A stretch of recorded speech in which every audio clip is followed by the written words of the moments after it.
ప్రపంచంలోనే రెండవ అతి పెద్దదైన మ్యాంగ్రూవ్ ఫారెస్ట్ ఇన్ పీచవరం. ఇక్కడికి ఎలా వెళ్ళాలంటే చూద్దాం రండి. ఫస్ట్ పాండిచ్చేరిలో దిగగానే మనకి పాండిచ్చేరి ట్రిప్‌లో భాగంగా ఇక్కడికి వెళ్ళడం జరిగింది. సో, ఇక్కడికి మేము ఎలా వెళ్ళామంటే పీవై అడ్వెంచర్ అనే బోట్ త్రూ మేము వెళ్ళాము. వాళ్ళు పర్ పర్సన్‌కి 400 చార్జ్ చేశారనమాట. కాకపోతే మనం వీకెండ్ డేస్‌లో కాకుండా నార్మల్ డేస్‌లో పెడితే దీని కాస్ట్ ఇంకా తక్కువ ఉండొచ్చు. ఇంక మనం వీడియోలోకి వెళ్దామా? అసలు ఎలా ఉంటుందంటే నేచర్ అనేది మనల్ని మెస్మరైజ్ చేస్తుందనమాట. చుట్టూ చెట్లు అలా మధ్యలో మనం బ్యాక్ వాటర్‌లో బోటింగ్ చేస్తుంటే వచ్చే ఎక్స్‌పీరియన్స్ అనుభూతి ఉంటుంది గదా! అసలు మనం మాటల్లో వర్ణించలేమనమాట. నేచర్‌కి ఎంత పవర్ ఉంటుందో ఇక్కడ అర్థమవుతుందనమాట. మనం ఎంత టెన్షన్‌లో ఉన్నా, ఎంత ప్రెషర్‌లో ఉన్నా ఆటోమేటికల్లీ మనం ఒక మంచి హ్యాపీ మూడ్‌లోకి వెళ్ళిపోతాం.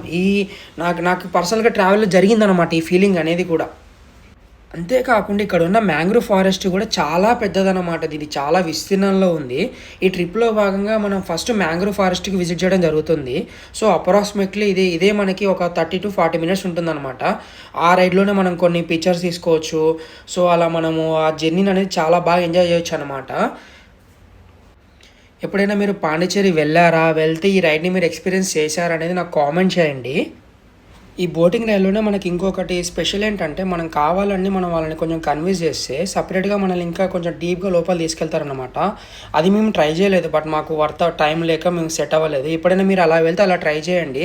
ఎందుకంటే ఇంకా డీప్‌గా లోపలికి వెళ్తే కూడా చాలా బాగుంటుంది. సన్‌రైజ్, సన్‌సెట్ కూడా చూపిస్తారంట. మేము వచ్చిన తర్వాత మాకు తెలిసింది ఆ విషయం అనేది.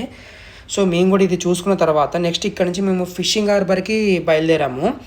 సో, ఫిషింగ్ హార్బర్ కూడా చాలా బాగుంటుందనమాట. ఇక్కడ మొత్తం చాలా బోట్స్ అనేవి ఉంటాయి. కాకపోతే బోట్స్ అన్నీ ఒకే దగ్గర ఉన్నాయి. అంటే మార్నింగ్ టైంలోనే ఇవి ఓన్లీ ఫిషింగ్‌కి వెళ్తాయేమో. మేము వెళ్ళిన టైం ఏంటంటే అప్రాక్సిమేట్‌లీ ఆఫ్టర్‌నూన్ టైం అనమాట. ఆ టైంలో బోట్స్ అనేవి మొత్తం ఇక్కడే ఉన్నాయి. ఇలా ఫిషింగ్ హార్బర్ కూడా చూసుకున్న తర్వాత మనకి బోటింగ్ రైడ్ అనేది చాలా థ్రిల్లింగ్‌గా ఉంటుందనమాట. కొంచెం చిన్న చిన్న భయము, అలానే మనకి చాలా బాగుంటుంది. ఇందులో కూడా వీళ్ళు చాలా సేఫ్టీ ప్రికాషన్స్ అనేవి ఫాలో అవుతారు. మనకి లైఫ్ జాకెట్ ఉంటుంది. సో, అలానే బోటింగ్ కూడా ఒక స్పీడ్‌లోనే వెళ్తుందనమాట. అని నాకు బాగా నచ్చిందనమాట. దీని తర్వాత ఒక యూనిక్ ప్లేస్ అనమాట ఇది పాండిచ్చేరిలో ఉన్నదే అరికెమేడు. దీని గురించి నేను ఫుల్ వీడియో చేశాను.